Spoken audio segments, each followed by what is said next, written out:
Mark, let me ask you a question. What's your take on whether we should be sending money to Ukraine or not? Were you in favor of that? Man, they need it. I mean, honestly, I don't have a good answer.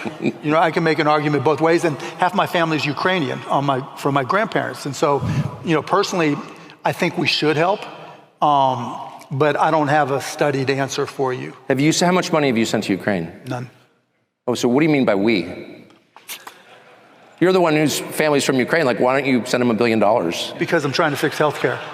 Why don't you fix their healthcare if you're like so deep? If you think we need to help, why don't you start? How about you first? Yeah. I notice that's never like even an option for anybody. It's like, we need to help. That's not what charity is. Forcing other people to help is not charity. Here's the it's good vanity. News. The good news is all the weapons were on loan lease. We're getting it back. And our dear President Trump has negotiated that we own half the minerals. So he turned this horrible tragedy of a war into a profit center, which is one of his unique gifts. I think we can all agree.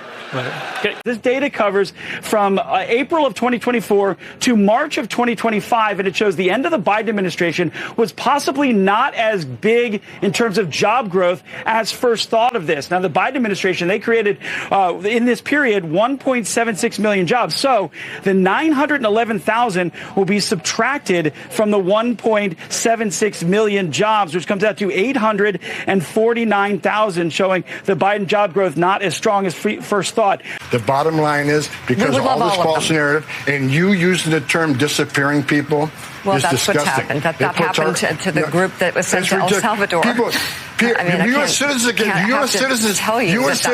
arrested every day. U.S. citizens get arrested by police every day. Are they being disappeared? No, their laws are being enforced. They're being arrested. They're being put in detention because they committed a criminal offense. Not like what you're doing.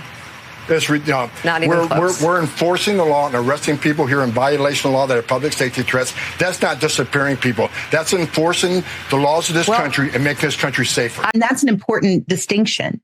The reason they went after the person throwing the sandwich was because that was someone who expressed dissent.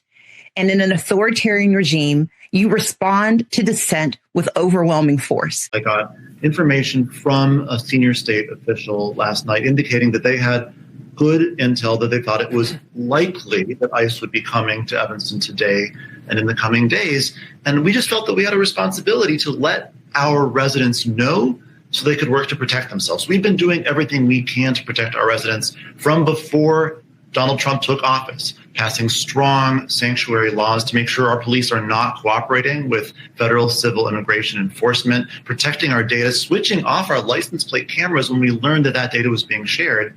But we also need to make sure our residents know as much as possible so they can take the steps they need to protect themselves.